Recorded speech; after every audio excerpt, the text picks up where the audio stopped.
everyone, I'm John O'Hanlon and welcome to my video series. I have spent many thousands of hours coaching people, and from all of those interactions I've put together a list of 27 of the most common factors that they struggle to deal with in their lives. And I'm going to be sharing some tips with you today of around those 27 techniques, not all of them, just a few. And before you change channel or switch to the next video, you might be wondering whether these tips apply to you or whether they'll be useful to you. The people that I've coached vary from the age of 13 to mid-70s, from all walks of life. So students, professional sportsmen, company executives, housewives, school leavers, young adults. So all of those interactions will certainly apply to you as well, and you will find these tips useful. So let me move on and talk about the first tip, which is about suffering. If you've ever read the book by Scott Peck called The Road Less Traveled, the first 3 words of that book are life is difficult. And yes, life is difficult.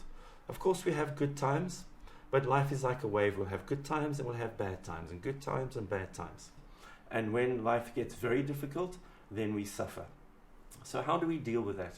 Let me share with you now some tips on how to deal with that. The first tip is to be prepared. Let me give you an example of how this works in sport, in football.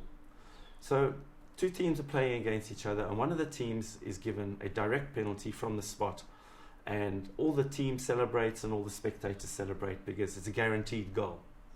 Well, now a very funny thing happens, because it's not a guaranteed goal. You'll notice that some of the spectators can't watch the penalty being taken. Some of the teammates, well, they don't all go back beyond the halfway line. Some of them line up on the big box line. Now, why is that? Because there are certain things that can happen. The first thing that can happen, of course, is that the person taking the penalty will miss. We don't want that. The second thing that can happen is that the goalkeeper, who is someone totally beyond your control, as many things in life are beyond your control, the goalkeeper can stop the shot or block the shot. The next thing that could happen is that you might hit the post and it rebounds. And that's why the teammates are lined up along the big box line, because if the goalkeeper blocks it, or if it hits the post and comes back, you get a second chance. And that happens in life too. So if you're planning for that eventuality, of course you're planning for the goal to be scored, you prepare for it not to be scored, you might get a second chance and then you still score. The second tip that I want to give you relates to your mind. Only about 3% of all the suffering that you're going to go through in life is physical. 97% of the suffering that you're going to go through in life is in your mind.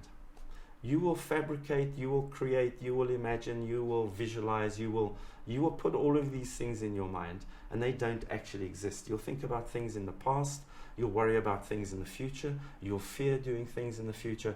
All of it is in your mind, and it creates most of the suffering that we go through in life. So how do you deal with that? It's mind training, which is a very, very big subject, but let me talk about 1 or 2 things about the mind training here, 2 tips. The first thing to ask yourself is, what really exists here? It's in my mind. Does it really exist? Is it feasible that this thing will actually happen, or is it just something that's silly? The second thing to think about is why. Why am I thinking these things? Does it attach to something that is real, or is it just my mind going on to automatic or creating things, or is it something that somebody else has told me, which for some other reason I'm believing? So if you think about these things, work on your mind, understand what it is that you're thinking about, why you're thinking these things, what really exists, then that will alleviate a lot of the suffering, because you know it's not real. The second topic that I want to share with you is coping, or coping mechanisms. Now, following on from the first topic, with life being so hard and the suffering that we go through, coping mechanisms are very necessary. The problem exists when these coping mechanisms become habits and addictions. Let's talk about some of the bad and good habits and addictions that you could have. So obviously the bad ones would be substance abuse, alcohol, drugs. The problem with those is that when you take them to excess, you then take your mind out of the equation. If your mind is out of the equation, you can no longer deal with the situation that exists, because 97% of the problem is in your mind. If we talk about some other habits that people might have, which are good, bad, or indifferent, here's one that I used to do, which at initial view looks like it's a good coping mechanism, but I wasn't using it correctly. So whenever I got into difficulties, or I was feeling unhappy, or I was feeling sad, I would go and exercise. But then I discovered that I was literally running away. So I'd go running, and I'd go for a run, and I'd come back, the problem still exists. I've now turned that on its head, and now when I go running in nature, and that's where I get all my insights, and that's where I get my intuitions, and that's where I think about my problem, and I always come back and I've got a solution to my problem. There are other habits that people have which become addictions. They would call them bad habits, like comfort eating, smoking. The problem that exists with these is when you start doing them on automatic. If you don't know that you're actually doing them and you're not using them for the reason that they were originally intended. So if you're going out to have a smoke to relax you so that you can go back into the office or back into the house to deal with a situation in a more calm and relaxed manner, no problem. But if you're going outside to go and have a cigarette and you're not even realizing that you're doing it, and you're doing it on automatic, and you probably don't even taste the cigarette, then you have changed from a coping mechanism to an avoidance mechanism, and you're just doing it on automatic.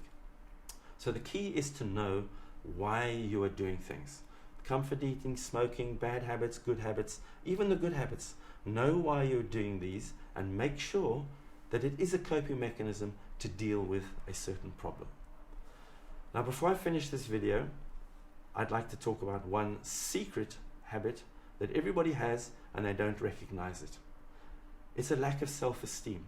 All the people that I've coached, almost every single one of them speaks to me about a lack of self-esteem. How many times do you hear other people, yourself, friends, family members saying, oh, I'm no good at that, or I'll never be able to do that, or I'll never get selected for that, or he's much better, or she'll come first, so what's the point in me? And all of these negative comments about yourself not being good enough. That is a bad habit that you have, knocking your own self-esteem.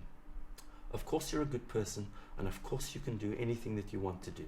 I'm going to be covering this topic fully in my next video. Thank you very much for watching me. Please add your comments, suggestions, questions that you might have in the comments section below, or my email address is attached to this video. Please send me an email. Thank you very much, and best wishes to you all.